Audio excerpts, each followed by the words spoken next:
analysis on NUMMI, General Motors, and Toyota. My name is Beth Ann Belcher. And I'm Carissa Rocha. And I'm Nick Silfaro, and we're going to be talking about all of the various aspects of the case here, starting with a little bit of background information. The NUMMI factory opened in 1983. It was, of course, a first of its kind, groundbreaking. I don't even know if it's even been seen before. Joint venture between General Motors and Toyota. In 2009, GM pulled out of the joint venture. This was right as the Great Recession was really starting to kick up. And then they ended up filing bankruptcy, Chapter 11 bankruptcy in June. And then, of course, in 2009, Toyota ended up actually closing the doors of NUMMI before eventually moving the factory to different ownership. Our generalized argument is if some of these changes may have been made in doing an and intra-organizational goal realignment between Toyota, GM, and NUMMI.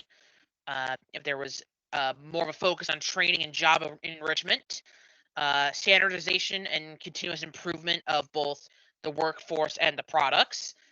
If they adapted to a more functional leadership style, and if there was a reevaluation of organizational and workplace cultures and their mindsets, that NUMMI may have persisted into the modern day as a fantastic auto manufacturer, and perhaps even GM may have not filed for a Chapter 11 bankruptcy back in the, again, heights of the Great Recession, which good old American taxpayers bailed them out. And moving on, Beth, could you give us some background information, more background information on what went on with NUMMI? Absolutely. So behind this grand experiment, there were two main goals. So one of them was for Toyota to learn about U.S. manufacturing. So Toyota was not already in the U.S., and so they were not familiar with the different rules and regulations and barriers. So this was a great opportunity for them to learn from the inside. And GM, their goal was to learn Toyota's quality method of production. So those were the two goals of the main companies, and they both made significant contributions. So GM, their contribution was the Fremont plant that had formerly been shuttered, and Toyota gave the blueprints for a car. And so they were to implement the Toyota way.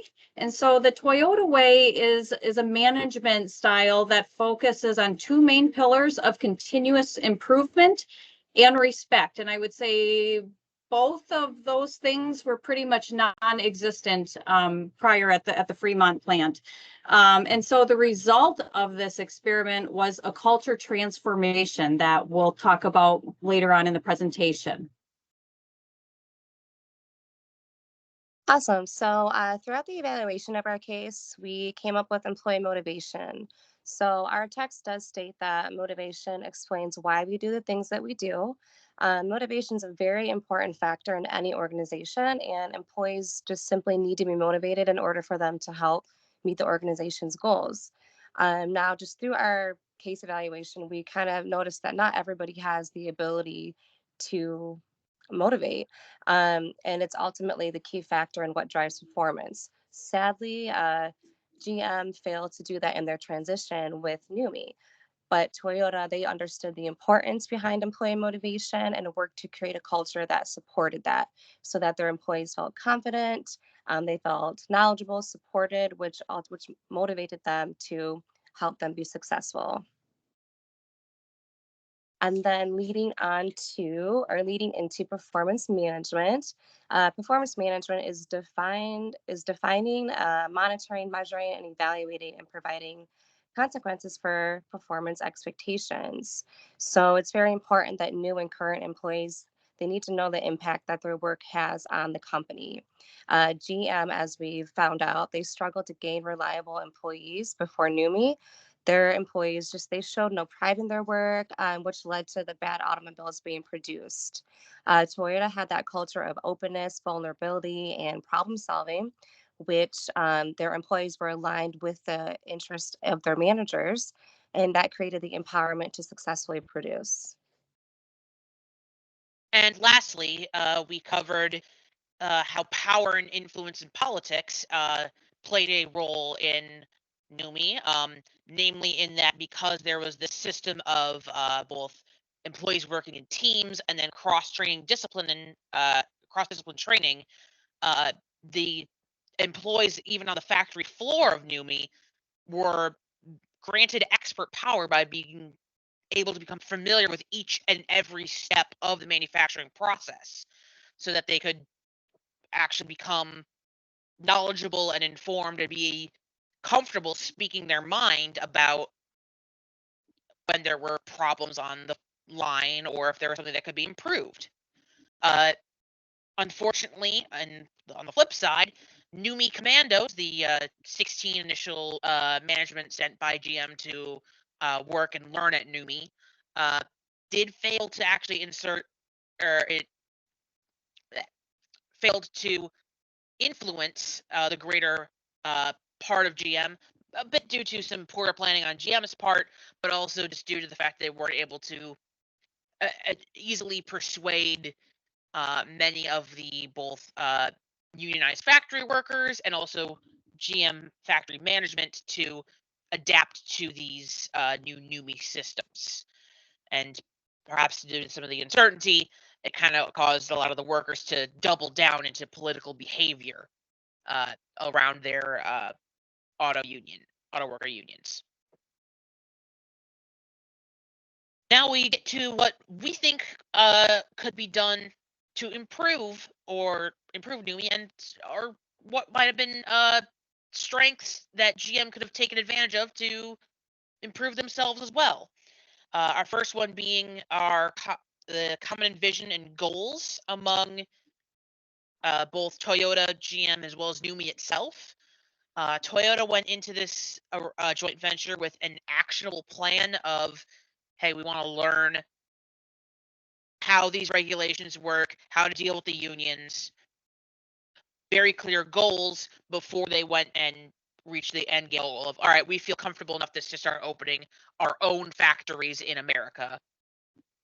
Where GM did not really have a goal set apart from learn the secret sauce, I believe one interviewee put it, to how Toyota did its quality manufacturing, and then vaguely apply it to what they were already doing without really understanding anything what was going on with that. Post actually, NUMI getting underway, the initial NUMI commandos were left a bit in the lurch in terms of support from both upper management and other managers at the factory level. There was really no real plan for how they were meant to disseminate this information they had learned from NUMI across the greater General Motors company. And so it ended up just being them trying to evangelize to people, and many people weren't really motivated for those changes. All right, another proposed solution and change that GM could have made to prevent their demise was training and job enrichment. So training and job enrichment is so important. It's actually a motivation strategy. And as we know, the employees at the former Fremont plant, they were not motivated at all. Training and job enrichment, it also increases responsibility and variety of work. So one of the things that the Fremont plant did so well is they did job rotation. And so that increased the value of the employees to the employer because they could move people around. So if someone didn't show up one day, they could take an extra person from one department and move them around. It also allows for advancement. And so that was, I would say, one of the big philosophies too of NUME is that the managers, they really wanted to help their employees succeed. And that, included giving them the tools that they needed to advance themselves, like training and development. It increased the sense of pride and empowerment of work. And it also leads to improved efficiency as well. And one thing that I found just to be just really impressive during this case study is that the productivity difference between the NUME plant and the traditional GM was 40%, and that's huge. And so that leads us in to the next proposed solution in change, which is standardization and continuous improvement. And so at NUME, they were always looking for ways, how can we do this better? And management welcomed that. And so it really made a safe environment where people could bring up concerns and recommendations for improvement, which also led to improved morale and motivation. And it was implemented from the top down, which just made it so much more powerful because it wasn't just management saying, hey, this is what you're all going to do. This is what we're going to do. And we're going to do this together and we're going to improve as we go. So the results of the standardization and continuous improvement, it led to increased safety, quality, inventory control, job rotation, and flexibility, which just all around led to a lot of big improvements.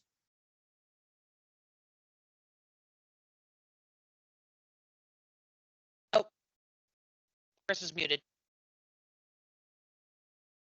Sorry. So another proposed solution that we came up with is leadership styles. It's no secret that Toyota and GM had two different styles of leadership. Toyota had a leadership style where respect and empowerment were fostered. Toyota was able to transform their employees' beliefs to company goals, which is why they were so successful, while GM failed to even motivate their employees. Like Nick had said earlier, GM was just more concerned with getting that secret sauce. They wanted to get the ideas and they wanted to produce and they wanted to do it quickly. But that's really not how we lead. That's not how you motivate people. So that's where they ultimately failed. Toyota did really well because they communicated their shared vision to influence their employees. And that's where we came up with that. And lastly, and as we will argue in a minute, most importantly, the mindset and culture of NUME, Toyota, and GM was probably the most critical aspect that they could have taken on, just because Toyota's way of thinking about things, going about things, their workplace culture and mindset really defined how their production system even worked. It allowed for employees to be cooperative and empowered and work within teams to achieve goals rather than just be, an individual factory worker putting screws to bolts every single day for 8 hours. There's a great importance of employee voices that are heard, and really try to foster a mindset where people could take pride in how they worked and what they made in the factories, which was a far flung from how it was previously in Fremont, where many employees were so bored they'd intentionally put bottle caps in empty car doors so it would rattle around and annoy people. And similarly at the time, GM's adversarial culture was very much not suited to adopt this kind of mindset and culture, because there's a great amount of adversity between employees and their unions and management in the corporation due to a long history of workers' rights that we can't really cover in such a presentation. Which ended up making both sides very stagnant, stubborn, and resistant to change overall, which made it even less possible to implement these kind of changes that we saw at NUME. All right. So after evaluating all of the different proposed solutions, as a group, we came to the consensus that the best solution recommendation that could have been made was to focus on that mindset and culture. And the reason why is because mindset and culture, it influences work behavior. And that was one of the major issues that the former Fremont plant was having. It's so powerful because it affects outcomes at the individual, group, and organizational levels. So that's part of why we chose this one, because by focusing on the mindset and culture, it will in itself resolve a lot of the other issues. It builds collective commitment. That is one of the focuses of Toyota, that, we're in this together. It's not, it's not us individually, which was very, very different from the former, culture at GM. Provides a positive work environment, and it encompasses several different organizational aspects. So culture is just not one thing. It's the norms, it's the attitudes, it's the ethics, it's the training that people get. So it's all of those things.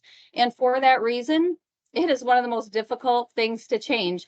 So the image I chose was, that culture and its Pac-Man eating strategy, because you can come up with whatever strategy you want. And if your culture is not conducive to achieving that, you won't. So now in the next slide, we're going to get into how do you implement culture, and how do you change it? Well, there are culture change techniques.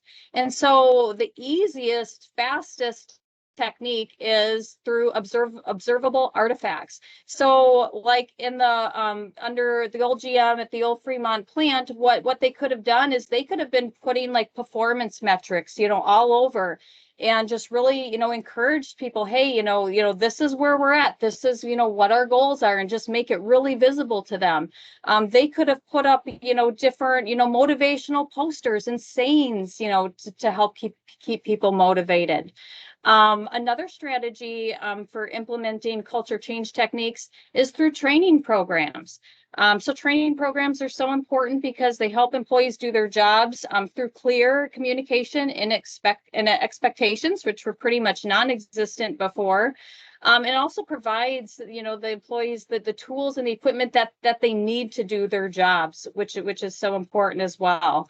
And then lastly, another implementation strategy for culture change is revising your mission and vision statement. So the current culture that exists reflects an organization's vision and mission. So really, you really can't change culture without revising those two things. And so that brings us to our conclusion was, NUMMI was a one of its kind of experiment for sure. It was the perfect blend of Japanese work practices and American technology. And it was just a great demonstration on the profound impact that company culture can have on success. And although, NUMMI is no longer in existence today, organizations are still benefiting and learning from that experience, just as we are today through this presentation. So just thank you for giving us the opportunity to share, and then we will flip now to our references page. All right. Thank you so much for listening, and I hope you have a wonderful rest of your day. Thanks. Thank you. Or the applause would be if we were doing this in person.